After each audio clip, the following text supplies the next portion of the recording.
हे दोस्तों, कैसे आप सब लोग। आज है 1 अगस्त, टाइम हो रहा है यहाँ पर 4:29। आपके सामने बीटीसी का चार्ट ओपन है। यह चार्ट आप 5 मिनट के टाइम फ्रेम पर देख रहे हैं।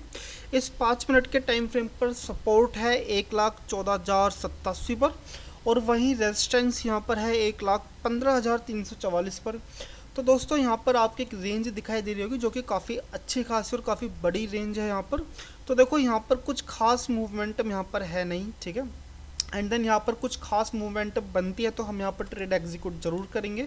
लेकिन ज़रा मैं आपको बता दूँ, मैं जो ट्रेड ज़्यादातर जो मैं एग्जीक्यूट करता हूँ वो सिर्फ 2 लेवल पे करता हूँ।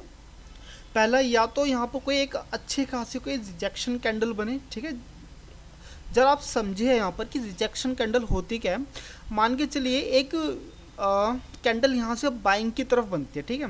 लेकिन फिर बाइंग की तरफ बनने के बाद फिर एक अच्छी खासी स्पाइक देखने को मिले, ठीक है। फिर स्पाइक आने के बाद फिर वो नीचे की तरफ एक रेड कैंडल बनाती, तो उसको हम क्या बोलते हैं, रिजेक्शन कैंडल बोलते हैं। और दूसरा क्या है कि यहाँ पर कुछ कंसोलिडेशन हो, करीबन 3 कैंडल, 4 या 5 कैंडल की कंसोलिडेशन हो। फिर उसके बाद जब ब्रेकआउट मिलता है तो उसको हम क्या बोलते हैं, ब्रेकआउट बोलते हैं उसको, ठीक है। तो मैं यहाँ पर ज़्यादातर जो मेरे 70 to 80% जो ट्रेड होते हैं वो सिर्फ इन्हीं 2 बेस के लेवल पे होते हैं, ठीक है। तो फिर देखते हैं कि यहाँ पर या तो एक रिजेक्शन कैंडल फॉर्म हो या फिर ब्रेकआउट हो, यानी कि कंसोलिडेशन हो। और कंसोलिडेशन के बाद जैसे ही ब्रेकआउट होता है तो हम यहाँ पर एक ट्रेड एग्जीक्यूट करेंगे, ठीक है। और तब तक इन 2 के अलावा कोई तीसरा पैटर्न बनता है तो फिर मैं आपको अपडेट करता हूँ, ठीक है। तो चलिए फिर मिलते हैं किसी एक अच्छे खासे ट्रेडिंग सेटअप पर।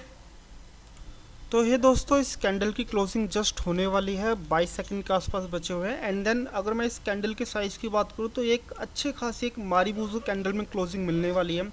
देखो, अगर इसमें किसी तरह की कोई स्पाइक नहीं बनती है तो फिर इस कैंडल के बाद हम एक नीचे की तरफ ट्रेड लेंगे, सेल की तरफ यहाँ पर जाएंगे, ठीक है। और यहाँ पर ट्रेड लेने का सिर्फ और सिर्फ एक ही कारण है, वो है कि इस कैंडल का एक मारीबूजू कैंडल में क्लोजिंग देना, ठीक है। लेकिन इसके लिए हमें जो एसएल है वो थोड़ा सा हमें ज़्यादा रखना पड़ेगा, जस्ट क्योंकि एक मारीबूजू कैंडल है तो आपको एसएल इस कैंडल के टॉप पर ही रखना पड़ेगा, ठीक है।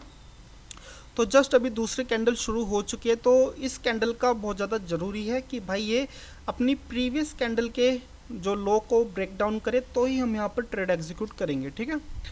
तो मैं आपको बता चुका हूँ ट्रेड की कंडीशंस, तो जैसे ये फुलफिल्स होती हैं तो मैं आपको इन्फॉर्म करता हूँ।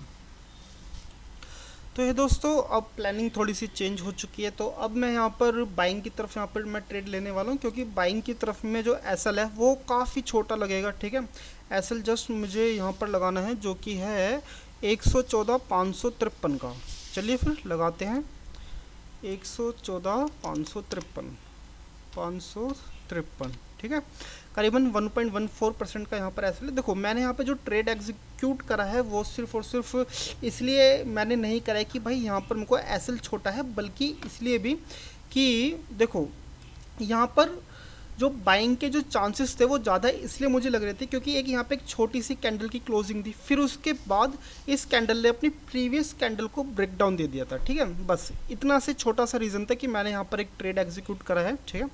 तो यहाँ पर अब मुझे इतना लंबे एसल में बैठने की भी ज़रूरत नहीं है, ठीक है। तो मैं यहाँ पर अपना एसल थोड़ा सा मैं यहाँ पर घटा रहा हूँ। तो दोस्तों, अभी जो प्रॉफिट चल रहा है काफ़ी अच्छा चल रहा है, $609 के आसपास का चल रहा है। तो आई थिंक ओके, तो भाई मुझे अब इस ट्रेड के अंदर $245 का ही लॉस हो सकता है। वैसे कैंडल काफ़ी अच्छी और प्रीमियम कैंडल यहाँ पर बन रही है, साइज़ काफ़ी अच्छा खासा डिसेंट साइज़ है। अभी जो प्रॉफिट है करीबन $1000 है, तो मुझे नहीं लगता कि यहाँ पर लॉस में बैठने का कुछ मतलब बनता है। तो चलिए कुछ प्रॉफिट में ही बैठा जाए। तो दोस्तों, इस ट्रेड के अंदर जो मेरे पास अभी करंटली जो प्रॉफिट चल रहा है वो करीबन $1000 है। लेकिन अगर मैं कहूँ कि मेरे पास जो रिज़र्व कितना है, भाई रिज़र्व है $147, ठीक है। अब इससे नीचे मेरे को नहीं मिल सकता यहाँ पर। और इस कैंडल की बात करूँ, भाई प्रॉफिट काफ़ी ज़्यादा अच्छा चल रहा है, खूबसूरत प्रॉफिट है। करीबन आपके सामने चल ही रहा है, $1400 का प्रॉफिट चल रहा है। तो वैसे देखा जाए तो मैं अभी इस ट्रेड से मैं नहीं निकलने वाला हूँ, ठीक है। मैं नेक्स्ट कैंडल में शायद मे बी मैं यहाँ पे निकल जाऊँ, क्योंकि अगर नेक्स्ट कैंडल अगर इसी की तरह ही बिग लार्ज कैंडल एक मारीबूजू में क्लोजिंग देती है तो आई थिंक नेक्स्ट कैंडल में हम यहाँ से एग्जिट ले सकते हैं, ठीक है। करीबन इस वाले लेवल पे आने से पहले ही हम यहाँ से एग्जिट ले लेंगे। तो चलिए जब तक आप इस ट्रेड को देखिए, एंजॉय कीजिए, एंड देन मिलता हूँ मैं आपसे करीबन 5 मिनट बाद।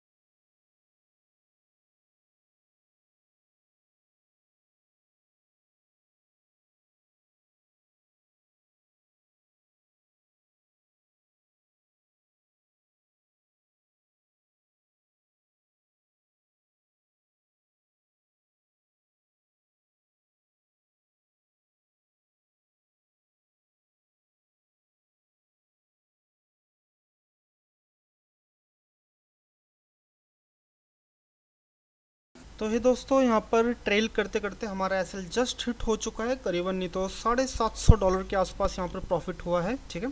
एंड देन देखो, जब भी आप ट्रेड लीजिए और आप ट्रेल कर रहे हैं तो फिर आप सिर्फ ये मत सोचिए कि भाई मुझे यहीं से ही निकलना है।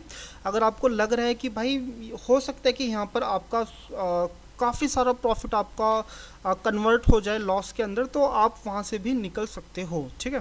एंड देन मुझे देखा जाए तो मुझे ऐसा लग रहा था कि शायद मे भी यहाँ पर एक स्पाइक लेके मार्केट ऊपर की तरफ चला जाए, लेकिन काफ़ी अच्छा खासा टाइम बीत जाने के बाद तो फिर मैंने यहाँ पर $750 बुक कर लिए थे, ठीक है। तो फिर आपको यहाँ पर वीडियो कैसी लग रही है आप मुझे कमेंट करके बताइए, एंड देन अगर आप कमेंट करेंगे तो काफ़ी अच्छा लगेगा।